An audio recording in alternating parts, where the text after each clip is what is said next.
கரடி இருந்துச்சா, அந்த கரடி என்ன பண்ணுச்சுன்னா ஒரு காட்டுக்குள்ள நடந்து போயிட்டு இருந்துச்சான். அப்போ நடந்து போகும்போது என்னாச்சுன்னா திடீர்னு பார்த்தா ஒரு குகை இருந்துச்சு.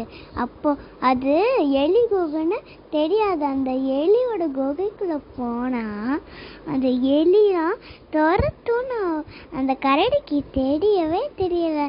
அதனால அந்த கரடி தெரியல. அதனால உள்ள போனவுடனே அங்கே நிறைய எலிங்கெல்லாம் தூங்கிட்டு இருந்துச்சுங்க. திடீர்னு ஒரு காரோட சத்தம் வந்தவுடனே எல்லாரும் எழுச்சிக்கிட்டாங்க. அதாவது அந்த எலியோட கூட்டமே எழுச்சிக்கிச்சு.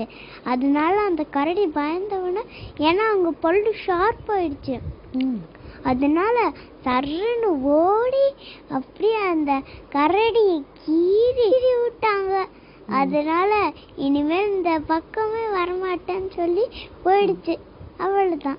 மாரல் ஆஃப் த ஸ்டோரினா யாரையாச்சும் தொந்தரவு பண்ணி விட்டா இப்படிதான் நடக்கும். நீ அந்த கிறிஸி அண்ட் லெமின்ஸ் கதை